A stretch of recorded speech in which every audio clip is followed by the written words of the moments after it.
Hey everyone, wanted to do a video about working from home. A lot of you have asked me over the years, how did you get a work from home job? How do you schedule everything and how does everything work? And so I've actually gotten this question a lot over the past 10 years. I've only been technically working from home, even if just a few days a week, for about 6 years. Getting ready to go on the 7th year. So I wanted to share some knowledge with you in hopes that it can help you, because I know a lot of you are looking to start working from home or get more in that direction. So here we go.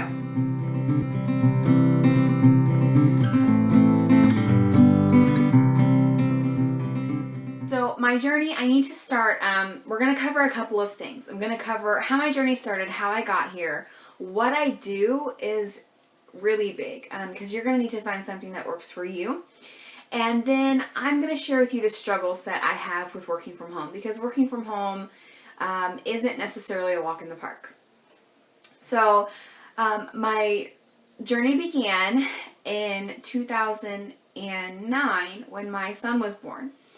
One of the key things you need to understand if you're married, working from home isn't necessarily going to work if your spouse isn't on board, because it takes a lot of work to get to the point where I have gotten to. So when my husband and I first got married, we agreed from the very beginning that when we had children, I would find a way to stay home and we would raise our children and homeschool. Now, my husband works for himself, and so his job isn't necessarily always reliable, or it hasn't necessarily always been reliable. It's more reliable now than it ever has been. And that's because he's put the hard work into growing his own business. And he's very good at what he does.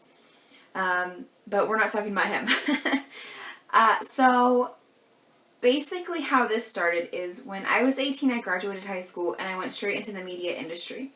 I was hired on as an assistant for our local newspaper. And I wasn't even in writing or photography or anything. I was actually in their circulation department. And so I did day-to-day reports and computer tasks and keeping their circulation running. So I really got a lot of business training from that part of my life. And that launched me into where I am now with the experience that I needed.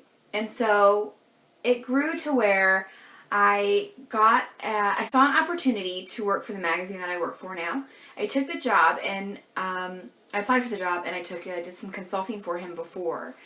And after I took the job, I told him, sitting down when he had hired me, listen, my ultimate goal is to work at least a couple days a week from home. Now, that was 5 to 6 years ago. The good thing for you, if you're trying to find a work from home job now, is that the economy and the working industry is a lot different now than it was 10 years ago and even 6 years ago. When I first started looking for a work from home job, telecommuting was just starting to become popular. Asking your employer if you can work from home or telecommute wasn't highly recommended that you ask that from your employer 10 years ago and even 6 years ago. And so you have a better chance of being able to work from home now than I did when I first got started. So I took the magazine job under the stipulation that I could work from home a couple of days a week, that I could have the flexibility if my son was sick, blah, blah, blah. So that was my first kind of task. Sounds like I have elephants above my head when there's people walking around upstairs. And I would see little opportunities everywhere. And so my point is, if you're going to want to work from home, you're going to have to take the risk of looking for opportunities and taking those opportunities. To get to where I am now, okay, it has taken every bit of 5 years to get to where I am now, okay? I've had to work my tail off to get to this point of being home all the time, working from home. I do have to go out to do consulting work at times, but it's just a few hours a day, and that's not every day. It's not even every week. All of this is under the stipulation of a sustainable job. I am not talking about doing little stuff here and little stuff there and $20 here and $40 there and you make $200 a month. That's not a sustainable job. You could not live off of $200 a month, okay? So I'm talking about creating an empire, per se, for yourself, creating a perfect little work-at-home job box that you fit into where, you know, if heaven forbid something happened to your spouse, your income could sustain you. Now that looks a little bit different for each person. Some people can survive off of $1,000 a month, depending on their home and their debt situation, while others, they can't survive off any less than $4,000 a month. So that's something you need to take into consideration too. What is the bare minimum of what you can get by on? For me, you know, I need enough to cover my mortgage. We don't have any car payments, thank goodness. And food and gas and any work materials that I need, clothing, you know, stuff like that, everyday stuff that you need. But I don't have any outrageous bills like a $400 car payment or anything like that. So if heaven forbid something happened to my husband, I believe I could easily sustain us. Now we might have to move or we might have to get rid of some animals, but I believe that my income could be self-sufficient enough to where we have enough in savings and we have enough of my income to sustain ourselves. So please understand that's what I'm talking about when I say work from home and a self-sustaining income. I'm not talking about doing crochet or knitting or making aprons or making sweater, you know, or like my sister, she makes these awesome home decor items, and she could certainly be self-sustaining in that, but she's going to have to put a lot of work into it. And so anyhow, I'm not talking about necessarily those types of things. I'm actually talking, and I say this lightly because I understand those jobs are real jobs, but I'm talking about real jobs. I'm talking about, you know, you have to work and work and work, and you're at a computer, and you're with clients and dealing with clients on a regular basis. Those are the types of jobs that normally bring in more of a self-sufficient income. So, the magazine kind of launched me into this. And now, what I do now, I do work for the magazine. I am their managing editor, so I do help edit articles. I write. I do some of their photography for them.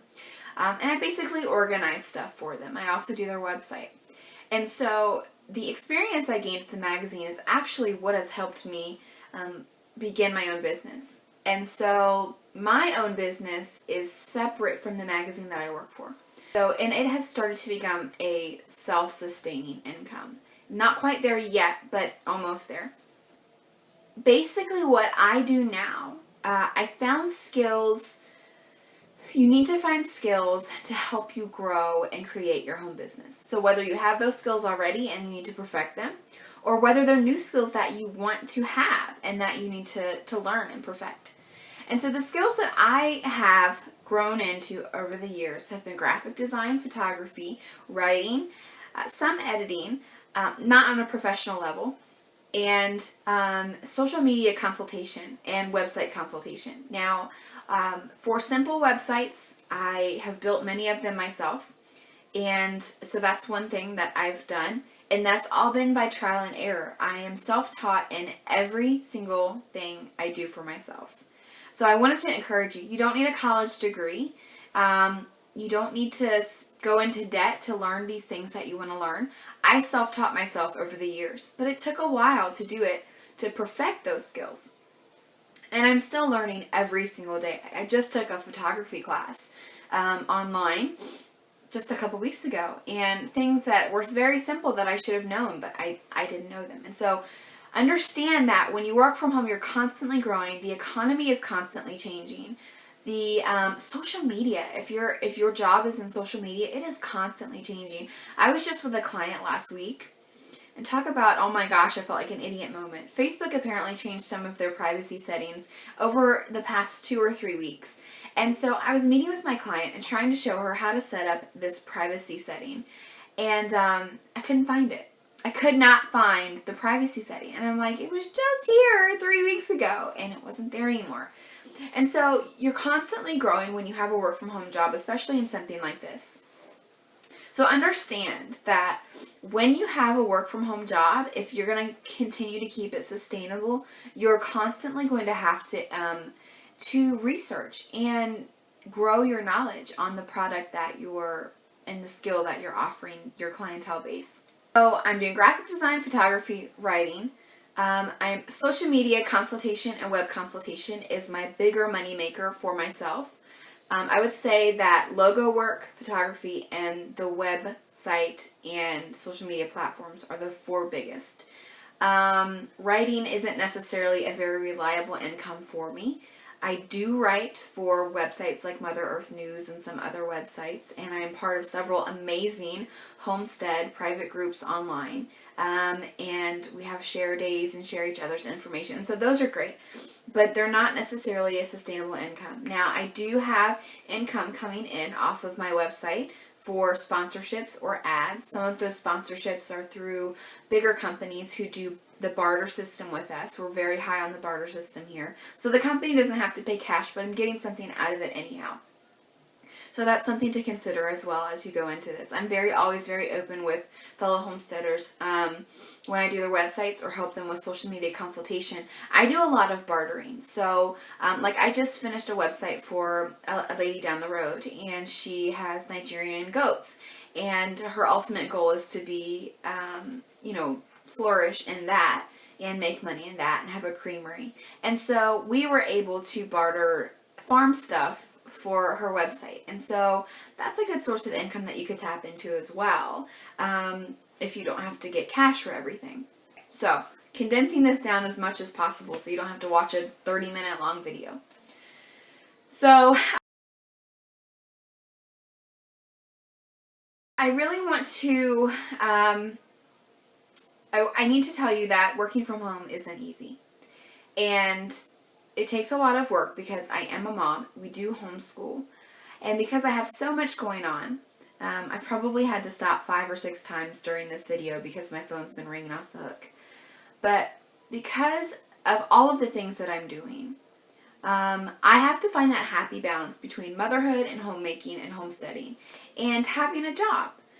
And so, yes, I get to be at home, and yes, I get to be with my child in homeschool. But the one thing that you need to consider is if you're already at home and homeschooling and doing those things, and you want to try to find an income for your homestead, you need to consider your time limits. Because for me, it has taken me a couple of years to kind of get into a schedule on work, home, homeschool, child, husband, extracurricular activities, and still having a life. I would say I put in a good 5 or 6 hours a day working. That's a lot. I mean, that's almost an 8-hour day. But I've had to schedule it out. So mornings after homeschool, my child knows from 10 o'clock to 12 o'clock, mommy works. And then we have lunch, and then we do other things in the afternoon. And then I'm working again into the evening until bedtime to get some things done. Sometimes if I have articles due or photography due, I have to go out and I have to do things. And for my social media consulting, I have to go out and I have to meet with these clients, or I have to do Google Hangouts, or I have to do Skype, or I have to do whatever is convenient for them. And so time limit constrictions are important that you need to understand.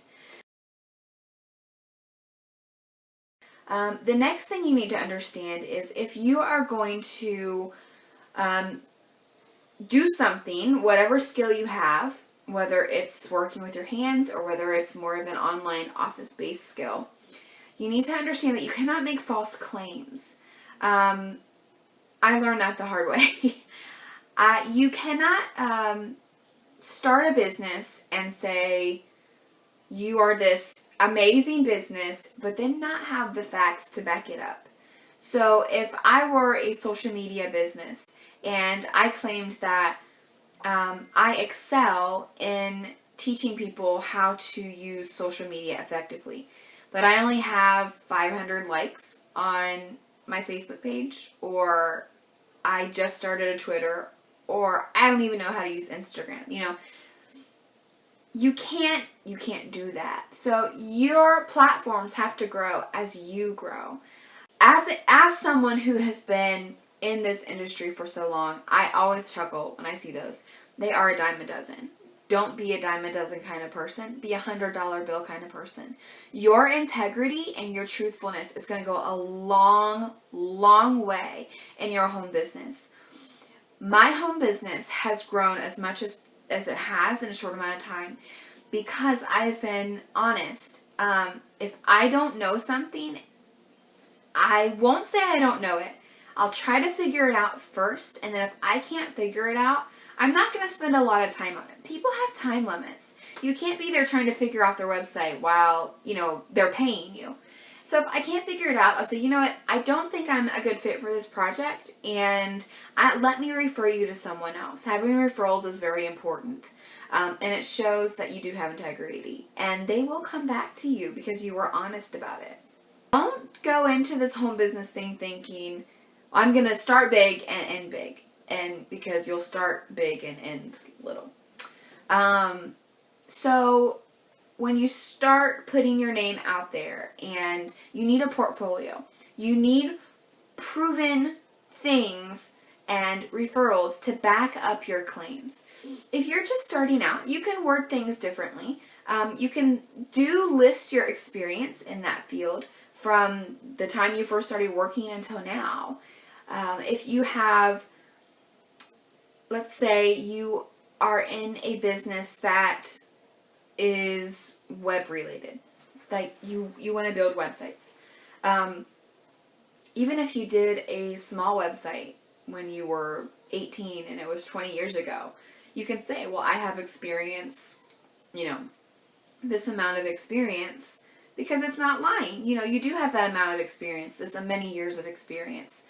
If you are a wedding planner, if you want to be a wedding planner, and you've planned weddings or parties, not even just weddings, birthday parties, retirement parties, anniversary parties, you can list all of those things. And so it's very important to put your experience out there when you are trying to get clientele. And it's very important that you're truthful in all that you do. You have to invest class time and information into your life. I offer classes for certain things, but I also still take a lot of classes, and a lot of stuff you can find online for free, but I encourage you to be very careful with what you're inserting and imparting into yourself. There are a lot of people out there who are jumping on this train and think they're experts overnight, and that's just not very safe. So being very careful and very strategic of what you are learning is very important, okay? Learn from certified people, or learn from people who have literally the facts to back this up. Do not put money into someone who just started doing this. It would be like you just starting out and you asking for a ton of money from somebody, and yet you don't have the facts and the clientele base to back up your experience. I would not pay for something like that. That's mind-blowing, people. I mean, come on. So, for my photography business, I'm not going to put money into a photographer who just started a year ago and doesn't have a following whatsoever, but they're offering classes when I know I have far exceeded that level. And even if I haven't, even if I were just starting out, I wouldn't pay them $100 for a class that I don't even know what their experience is. So, long story short, what I'm trying to tell you is you are going to have to invest some time and money into, maybe not necessarily a lot of money, but into whatever skill it is that you want to perfect for your home business. So consider that. Write down the pros and the cons. When trying to come up with what skill you want to offer to people, you can offer multiple skills. But I encourage you to house it all under one business. Take my husband, for example. He owns his own business. It's a landscaping and estate maintenance business, and he was able to name his business that way so that it would house all kinds of things. So he does handyman services, he does landscaping, he does mowing, he does large farm estate maintenance and large estate maintenance for people who have money and who need, they don't have the time to take care of their homes and their properties themselves. And so that includes anything from handyman work to painting to extermination to tree removal, gardening, something as simple as helping them pack items up and take them up to the attic, And so that's a great business for him. He has really excelled in that and found some great clientele for him. All of his business, now get this, all of his business has been by word of mouth. Okay? He has not barely been on social media. And so you really, yes, social media, yes, I highly recommend it. But my point of rambling on about this is that your integrity and your character and your home business are going to far exceed the expectations that you have, rather than concentrating on just building your social media and your website engagement. I know that kind of goes a little bit against the grain, but if you're not focusing strictly on an online business and you're really wanting the self-sustaining income of a working job, then going out and having that interaction with people and really getting your name out there by word of mouth and friends is going to be a really key ingredient to your success. So let me try to condense this down some more, because I feel like I could split this into several different videos, which I'll do over the next few months. I could pull different things out of my life and out of my working history that would help you excel. And even I'm still learning. I mean, a good teacher is going to tell you that they're still learning, because everything is still constantly changing.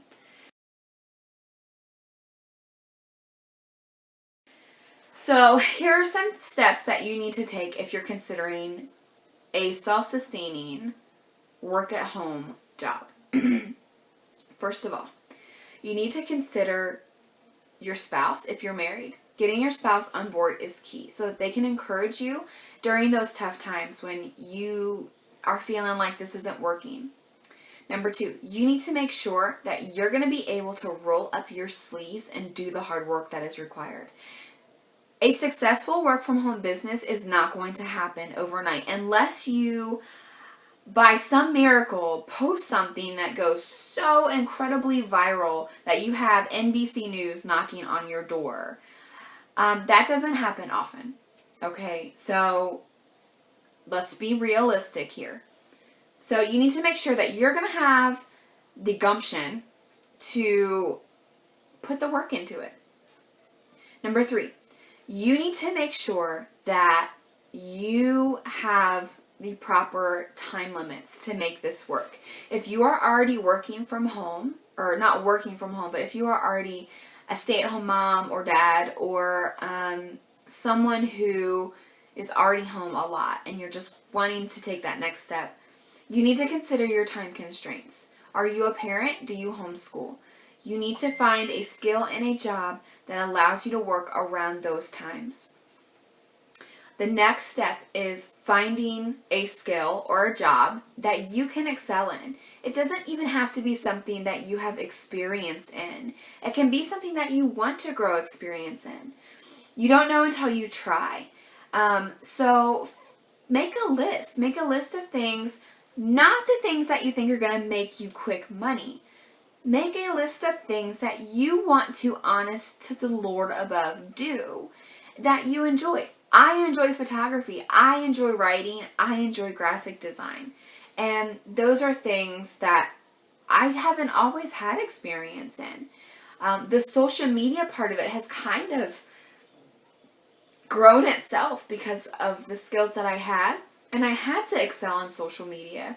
And so now that I have enough experience with social media and growing social media platforms, I have now just recently in the past year and a half added that to my platform of things that I offer people, the services that I offer to people. I didn't offer that service off the bat. It's a skill that I've had to perfect over the years. And now I have the facts and the experience to back it up, back my claims up. So once you have that step down, you have the skills that you want to do, you've narrowed it down to 1 or 3 things that you'd like to offer people, then you're going to have to do the hard work. So here's where I really need to encourage you, because each person is going to be different. You may excel quickly, and you may take years to excel and grow your business. It depends on your local market. It depends on what you can offer people on an international and national level. It depends on a lot of what job skills you are offering to people. You have job skills that can range from just building stuff, being a handyman or a handy woman, to something more complicated like what I'm doing, which is multiple online jobs, but also I have a local clientele base. So I work with local businesses as well to help them grow their businesses and their social media platforms and their websites. And I also do photography for them and write for their blogs and stuff. And so you need to treat an at-home business like an at-home business. And every home business has to grow somehow. So that your next hardest step is growing it and getting the contacts and making contacts with people. I'll be honest, I still do a lot of work for free.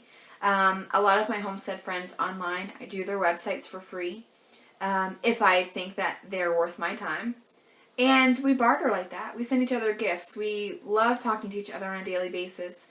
And so I give a little and I get a little. And that is even more successful. Making those connections, I have grown my home business into paying clientele. So the people that I've helped out, and I haven't always said, oh, well, you have to pay, you have to pay, you have to pay. If I have felt like I could help somebody out and that they would help me out by spreading the word, then I do that. And so that's another thing to consider. The final thing to consider is continuing your success. How do you engage with people and keep them coming back to you? And a lot of that is going to rely on your integrity and your character, and you constantly evolving into an amazing work-at-home person. And your services, it's better to perfect a couple of things than having 15 things that you do. And so once you perfect what your clientele base wants, get rid of the extra stuff. If you're doing crafting and blogging and writing and editing and a website, but only 2 of those things are excelling, get rid of the rest of it. There is no harm or martyrship in, there's no martyrship in keeping something that's not working for you. So it's a growing period. It might take you years to perfect it, but it is so worth it. One of our biggest things has been, for me to get to this point, has been getting out of debt. And so if you can get yourself out of debt and even just start using this extra money to get yourself out of debt, then your self-sustainable bottom minimum income is going to shift down. And so you can take that leap and quit your job or do your work at home job and not need as much money as you did before. So those are some tips I wanted to give you. I have a lot more because this has been something that I have grown for years. And so I hope to make it a series. I hope to put it on my blog a little bit as well. I have touched on it a little bit over there over the years, but not to this extent. And now that I am branching out myself, I am actually growing a lot this year in my clientele and in my home business. And so I wanted to offer this to my homestead friends because I know so many of you are looking for an alternative income. And I want you to know that it's possible, a self-sustaining income. I'm not talking about the Etsy crap and stuff like that, even though I know a lot of people who have been very successful with Etsy. And at one point I was doing phone cases on Etsy and I was getting like $200 a month some months just on phone cases. for graphic design.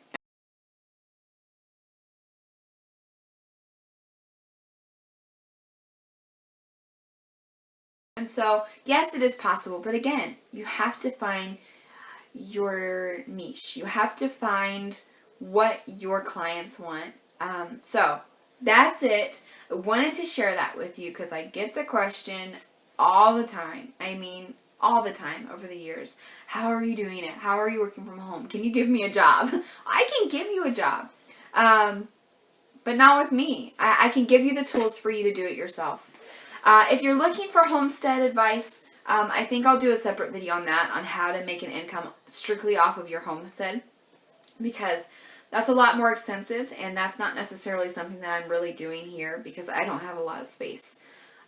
So that's a whole other video in and of itself. But please ask questions. I am not going to charge you to ask me questions. I am very happy to offer advice if I can.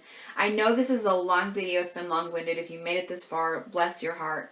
But it was a lot of information that needed to kind of, it's the overview. It's an overview of what I've done, what I've built, and that you can do it too. And so I encourage you to check it out. Go through those steps. Let me know if you have any questions, and I hope to post another video soon going more in depth into certain things that I touched on today. Have a good one.